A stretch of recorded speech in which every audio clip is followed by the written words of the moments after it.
Hello students, आज मैं आपको वर्ण या अक्षर बता रही हूँ। ठीक है, ये क्या है, हिंदी के अल्फ़ाबेट है। कोई भी लैंग्वेज जब हम सीखते हैं तो सबसे पहले उसे हमें क्या सिखाया जाता है, उसके अल्फ़ाबेट सिखाए जाते हैं। ठीक है, तो सबसे पहले तुम्हें पता होना चाहिए वर्ण होते क्या हैं। तो शब्द का सबसे छोटा खंड, खंड का मतलब है पार्ट, जिसके और खंड ना हो सके, मतलब उसे हम फर्दर डिवाइड ना कर पाएँ, उसे वर्ण कहते हैं। वर्णों के समूह को वर्णमाला कहते हैं। ये तुमने बचपन से पढ़ी होगी, है ना, वर्णमाला, तो ये कोई नई बात नहीं है। अब बताने के वर्ण के भेद। अगर इस वर्णमाला को मैं डिवाइड करूं तो कितने पार्ट में डिवाइड कर सकती हूँ और किस किस नाम से डिवाइड कर सकती हूँ। तो सबसे पहले आता है स्वर। स्वर ये दे रखा है, ए आ ई उ री ए ऐ ओ औ। ठीक है, फिर हम लिखते हैं अंगे, अंग और अंग। ठीक है, तो ये जो है, ये दोनों तो हैं अयोगवाह, क्या बोलते हैं इसको, अयोगवाह। ठीक है, और ये जो हमारे 11, ये हमारे स्वर हैं। 11 क्या है, हमारे स्वर। अब स्वर भी जो है, स्वर में भी अलग अलग टाइप के स्वर हैं। तो पहले आता है हार्ड स्वर। हार्ड स्वर का मतलब शॉर्ट वोवल। ठीक है, वोवल तुम्हें पता है, जैसे इंग्लिश में तुम वोवल क्या पढ़ते हो, ए ई आई ओ यू, है ना, ये 5 वोवल पढ़ते हो इंग्लिश में, और हिंदी में कितने हैं, 11। ठीक है, अब इन 11 में हमें देखना है कि कौन सा वोबल कैसे हम करेंगे। ठीक है, तो हार्ड स्वर मैंने जैसे बोला, पहले मैंने बोला कि स्वर को अगर हम डिवाइड करें तो 3 तरह के स्वर हो सकते हैं, उसके 3 भेद हैं। एक तो हार्ड स्वर, दीर्घ स्वर और प्लुत स्वर। तो सबसे पहले मैं तुम्हें बता रही हूँ हार्ड स्वर कौन से होते हैं। जिन स्वरों के उच्चारण में कम समय, मतलब एक ही मात्रा का समय लगता है, जितना हम एक मात्रा को बोलने में टाइम लगाएं उतना ही लगता है। ठीक है, उन्हें हार्ड स्वर कहते हैं, और इनकी संख्या कितनी है, 4। अब इनकी जो 4 संख्या है वो कौन कौन से हैं जिन्हें हम बोलेंगे क्या कहते हैं तुम्हारा हार्ड स्वर। तो ये हो गया अ, छोटा अ। ठीक है, छोटी ई, मैं इसको बॉक्स में बना देती हूँ, छोटी ई, छोटा ऊ और री से ऋषि। ये 4 के 4 क्या हैं, ये चारों के चारों हार्ड स्वर है। इनको क्या बोलेंगे, हार्ड का मतलब क्या है, छोटा। ठीक है, हार्ड स्वर। ठीक, अब दूसरा मैंने बोला कि दीर्घ स्वर। दीर्घ स्वर को क्या बोलेंगे, मतलब लॉन्ग वोवल। लॉन्ग वाले कौन से हैं, इसमें तुम्हारे आ जाएंगे बड़ा आ, इसको मैं दूसरे पेन से कर देती हूँ तो समझने में आसानी हो जाएगी। ये वाला बड़ा आ, ठीक है, बड़ा आ, बड़ी ई, बड़ा ऊ, बड़ा ही बड़ा आ रहा है देखो सब, ए आई ये दोनों, ए और आई ये दोनों, और ओ और औ ये भी दोनों। ठीक है, ये सब क्या है, देखो ये वाला मैं ऐसे बना देती हूँ, 1 2 3 4 और 5 और एक ये 6। ठीक है, तो 6 और 1 कौन सा बच्चा, फिर बड़ा आ ले लिया मैंने। एक देखो, ए 1 2 3, ठीक है, 4 5 6 7 हो गए 7। ठीक है, तो ये हमारे क्या है, दीर्घ स्वर। यहाँ पे मैं लिख देती हूँ दीर्घ स्वर। ठीक है, तो हमने देखा हार्ड स्वर में कितने आए, 4, दीर्घ स्वर में कितने आ गए, 7। ठीक है, एक मैंने बोला प्लुत। तो प्लुत वाला जो है उसमें जैसे ओम बोलते हैं ना, तो इसमें 3 गुना टाइम लगेगा।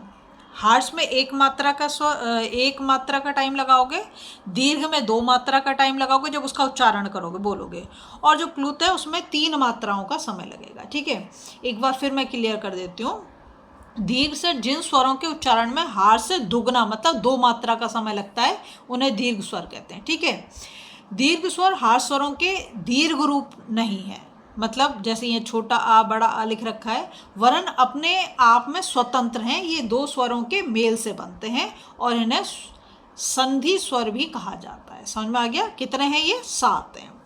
प्लुत में जिन स्वरों के उच्चारण में दीर्घ स्वर से भी अधिक समय लगता है, या बोल सकते हैं 3 गुना समय लगता है, ठीक है, इन्हें प्लुत स्वर कहते हैं, और इनका प्रयोग किसी के पुकारने या संबोधन करके बुलाए जाने में किया जाता है। इनकी पहचान के लिए स्वर के आगे 3 लगा देते हैं।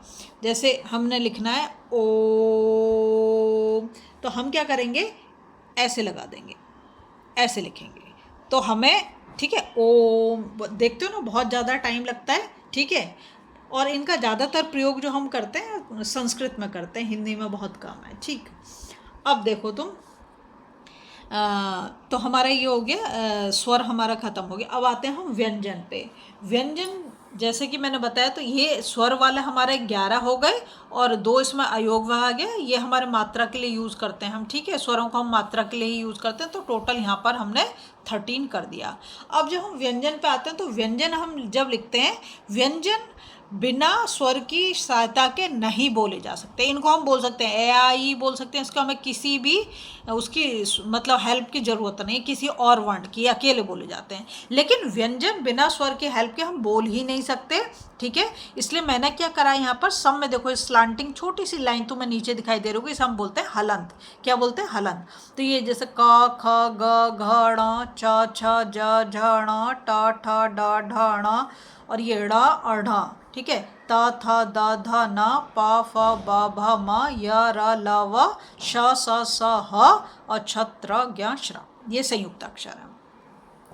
तो इनका अगर हम टोटल करें तो ये यहाँ से लेके यहाँ तक होंगे पूरे के पूरे, ये हमारे 11 हो गए, है ना। मैं यहाँ पे ऐड कर देती हूँ 11, फिर ये 2 अयोग वह हो गए। उसके बाद ये जो होंगे, ये होंगे 33 + 2, ये 2 ले लिया, ठीक है। तो कितना हो गया टोटल? 48 हो गए। और उसके बाद संयुक्त अक्षर कितने हैं? ये 4 हैं, तो इसमें मैंने फिर 4 ऐड कर दिया, तो टोटल कितने हो गए? 52। ये भी नंबर आपको याद रखना, ये भी एग्ज़ाम में बहुत पूछा जाता है। अच्छा, अब हम बात करते हैं साइड वाला, जो ये ड़ ण ण न म, इन्हें हम बोलते हैं पंचम वर्ण। क्या बोलते हैं इन्हें? पंचम वर्ण। जब देखो हम ये अंक की मात्रा का यूज़ करते हैं ना, तब हम इनको यूज़ करते हैं, इन्हें हम बोलते हैं पंचम वर्ण, ठीक है। जैसे मैं अगर तुम्हें समझाऊँ, मैं लिखूँ क्या कहना चाहिए, सुंदर, तो मैं सुंदर चाहूँ तो ऐसे भी लिख दूँ, है ना, सुंदर ऐसे भी लिख सकती हूँ, और इसको कैसे लिख सकती हूँ? सुंदर, ठीक है, आधा ना यूज़ कर रही हूँ मैं। तो ऐसे टाइम पे हम जो डॉट यूज़ कर रहे हैं वो उनमें पंचम वर्ण। अब हमें पता चल जाएगा, जैसे देखो दा है, दा तुम्हारा कहाँ पर है? ता था दादा, ये रहा। तो मैंने क्या यूज़ करा? ना। इसी से पता चल जाएगा किस, इससे अगर यहाँ पर ये आ रहा है, हम देखेंगे कौन सा व्यंजन आ रहा है, और उसी का जो अंतिम वर्ण होगा, मतलब ये वाला, उसको हम हाफ लिख देंगे, ठीक है। समझ में आई बात? अब हम बात कर रहे हैं किसकी? व्यंजन हमारा हो गया, और प्लुत हमने ये बता दिया। संयुक्त अक्षर, हाँ, संयुक्त अक्षर में देखो तुम, संयुक्त अक्षर को जब हम लिखते हैं, जैसे क, ये छ से क्षत्रिय, तो कैसे लिखते हैं इसको? क हलंत प्लस स हलंत, ठीक है, प्लस आ, तब ये बनेगा। समझ में आ रहा है तुम्हें? त्र लिखना है तो क्या है? त हलंत प्लस र हलंत प्लस आ, तब बना। ज्ञ लिखना, तो देखो यहाँ पे ज प्लस ण, ज वाली ही लाइन में ये वाला ण लिखा, ठीक है, प्लस अ। श्र को लिखेंगे तो कैसे लिखेंगे? गोले वाला श प्लस र, हलंत लगाएंगे दोनों, प्लस अ, ठीक है।